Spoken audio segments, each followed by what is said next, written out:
안녕하세요. 명언의 방 구독자 여러분.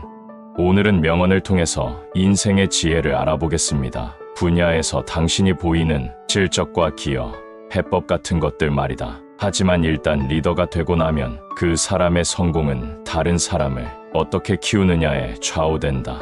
리더의 성공은 그 사람이 뭘 하느냐가 아니라 그가 이끄는 팀이 어떤 성과를 내느냐에 달려있다. 리더가 반드시 기억해야 할 원칙이 있다. 스스로 공로를 세우려 하거나 금메달을 따려고 하지 말라는 것이다. 사실 구체적으로 보이는 공로는 작은 것에 지나지 않는다. 리더는 작은 공로에 연연하지 말고 금메달리스트를 기르고 단체 금메달을 따는 등 큰 공로를 세우는데 주력해야 한다. 보스는 두려움을 만들고 리더는 확신을 창조한다. 보스는 비난을 돌리고 리더는 잘못을 바로잡는다. 보스는 모든 것을 알고 있고 리더는 질문을 한다. 보스는 일을 힘들게 만들고 리더는 흥미롭게 만든다. 보스는 자신에게만 관심을 가지고 리더는 조직에 관심을 가진다. 오케스트라를 지휘하는 지휘자는 자기는 정작 아무 소리도 내지 않습니다. 그는 얼마나 다른 이들로 하여금 소리를 잘 내게 하는가에 따라 능력을 평가받습니다. 다른 이들 속에 잠자고 있는 가능성을 깨워서 꽃피게 해주는 것이 바로 리더십 아니겠습니까? 가장 훌륭한 성과를 거두는 사람은 가장 뛰어난 독불장군이 아니다. 오히려 동료의 두뇌와 재능을 최대한 활용하는 사람이다. 가장 유능한 리더는 하고자 하는 바를 수행하는 뛰어난 자질의 사람들을 발굴하여 옆에 둘 수 있는 탁월한 감각을 지닌 사람이다. 또한 사람들이 맡은 일을 수행하고 있을 때 그들이 무슨 일을 하든 간섭하지 않는 충분한 자기 절제력을 지닌 사람이다. 리더십에 대한 토론은 보통 능력과 경쟁에 대한 이야기로 시작되지만 반드시 한 개인의 인격과 성실성에 대한 이야기를 하는 것으로 끝이 난다. 강한 생존력과 최저의 이직률, 그리고 근면함을 자랑하는 직원이 종사하는 성공적인 기업들은 분명히 눈에 보이지 않는 무언가를 갖고 있다. 훌륭한 지도자는 아랫사람들이 큰 일을 할 수 있도록 동기를 부여하는 사람이다. 그리고 자기가 임무를 완성했을 때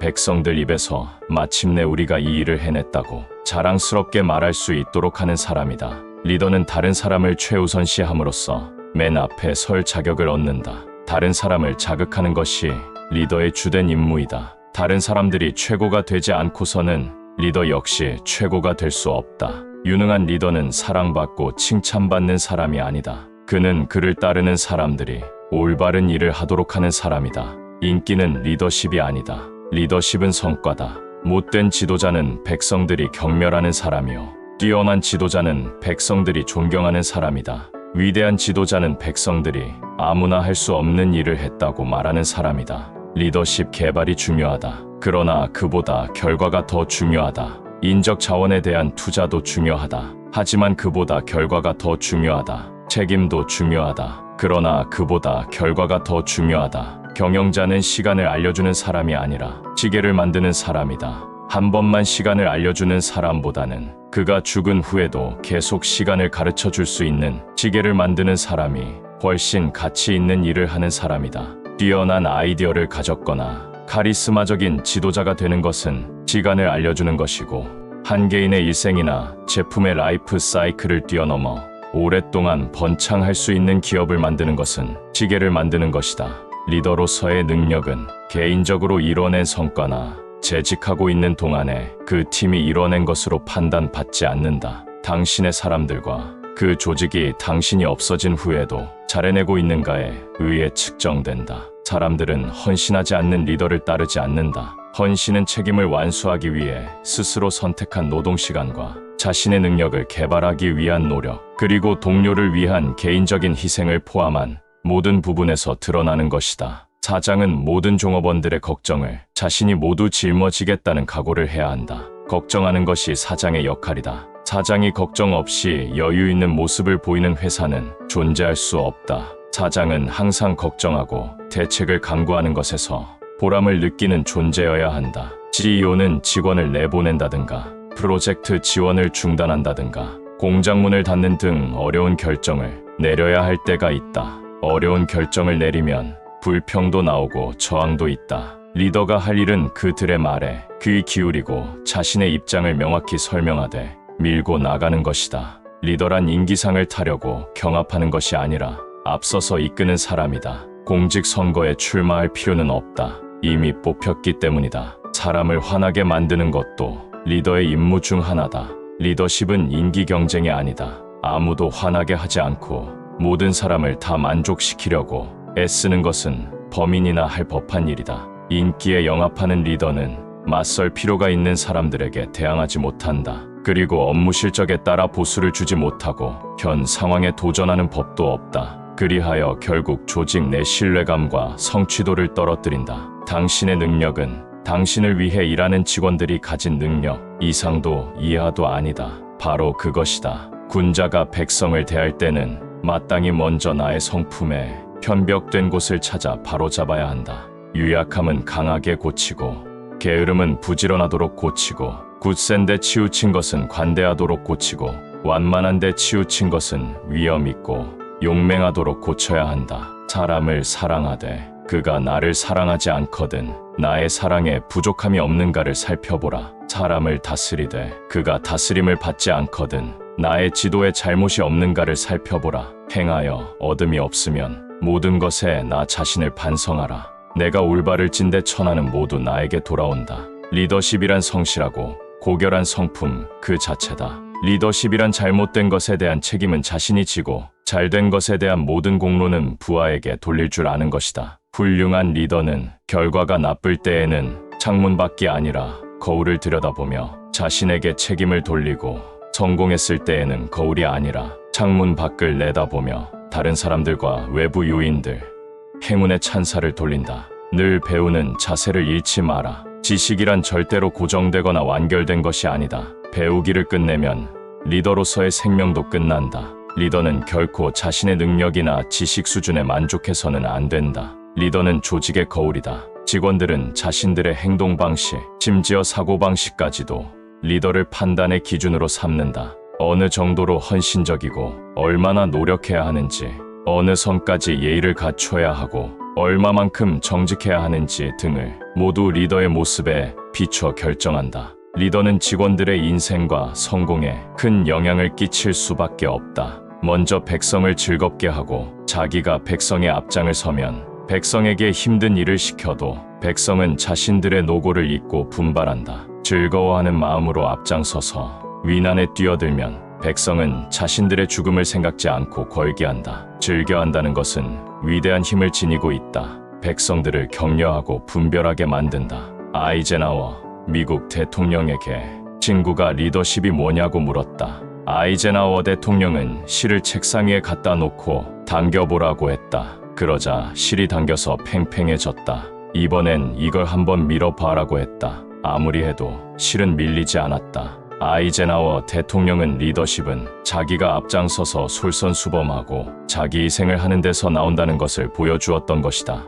행동은 말보다 훨씬 크게, 훨씬 명확하게 말한다. 직원은 상사의 타고난 관찰자이다. 상사들이 말하고 행동하는 모든 것들이 직원들에게 그들의 진짜 관심사, 목표, 우선사항, 그리고 가치관이 무엇인지를 간접적으로 가르쳐주고 이는 놀랄 만큼 빠르게 조직에 전파된다. 경영자는 사업에 대한 지식 때문에 월급을 받지만 현명한 경영자는 자신이 모든 것을 알고 있다고 생각하지 않는다. 따라서 이들은 고객과 직원, 동료들로부터 뭔가 새로운 것을 배우려고 끊임없이 노력한다. 이에 비해 자기가 다 알고 있다고 착각하는 경영자는 듣는데 너무 인색한 반면 말하는 데는 너무 후한 경향이 있다. 태산은 흙과 돌에 좋고 나쁨을 가리지 않고 다 받아들였기 때문에 그 높음을 이루었고 양자 강이나 넓은 바다는 작은 시냇물도 버리지 않았기 때문에 저토록 넉넉해진 것이다.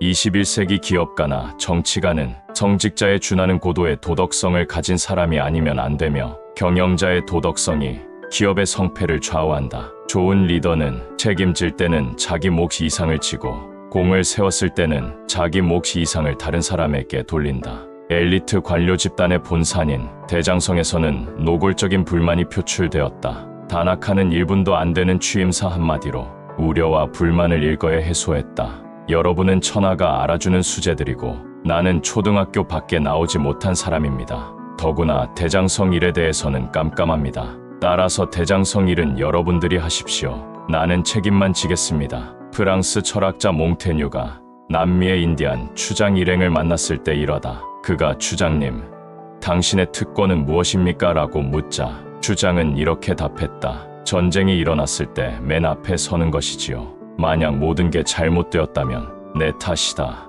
그저 그렇다면 우리가 한 일이다. 잘 되었을 때 여러분 덕이다 라고 말할 수 있는 태도야말로 미식축구에서 승리를 거두는데 중요한 요소다. 직원들의 환심을 사는 가장 좋은 방법 중 하나가 당신의 무지나 약점을 솔직히 인정하는 일이다. 그럼으로써 당신에게는 전문성을 나눌 수 있는 문이 열리며 동시에 당신은 직원들의 치어리더이자 후원자, 격려자가 된다. 사과는 모든 희망과 바람, 또 불안함의 가면을 벗겨낸다. 사과할 때 인간은 가장 인간다워지고 일상생활에서 쓰고 있던 가면을 벗고 진실한 얼굴을 하게 된다. 사과는 더 이상 약자나 패자의 변명이 아니라 리더의 언어로 바뀌어야 한다. 사과란 단지 잘못을 시인하고 용서를 구하는 행위 이상의 가치를 지녔다. 상사가 부하에게 자신의 부족함을 당당하게 표현하는데 주저하지 말아야 한다. 리더는 접근하기 어려워 보여서는 안 된다. 일반적으로 사람들은 인간적인 약점을 보이면 전문성에 대한 신뢰가 떨어질까 염려하지만 절대 그렇지 않다.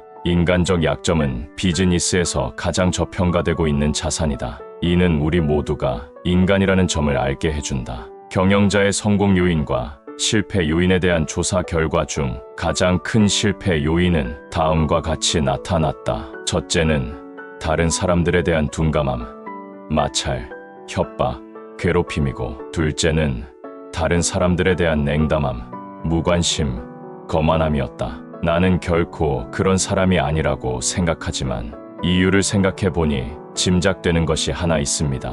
그것은 부하 직원 모두가 나보다 위대하게 보였다는 것입니다. 모두 나보다 배운 것이 많고 재능이 많은 훌륭한 사람이라는 생각이 들었습니다. 나는 직원들을 만날 때마다 그들의 가슴에 나는 존중받고 싶다라고 쓰인 목걸이를 차고 있다고 생각하고 그들을 대한다. 내가 다른 사람을 설득할 준비가 됐을 때 내가 말하고자 하는 것이 무엇인가? 나 자신에 대해 생각하는데 시간의 3분의 1을 보내고 상대가 말하려는 것이 무엇일까? 상대에 대해 생각하는데 나머지 3분의 1을 보낸다. 진사를 알아보는 방법은 많지만 절대로 실패하지 않는 방법이 한 가지 있다. 아랫사람들을 어떻게 대하는가? 아녀자들에게 어떤 행동을 보이는가? 고용주는 직원을, 스승은 제자를, 장교는 부하를, 즉 자기보다 약한 사람을 어떻게 대하는가 하는 것이다. 사람들은 당신이 어떻게 기대하는가에 따라 살아나기도 하고 가라앉기도 한다. 비판적이고 깔보는 이름표를 달아주고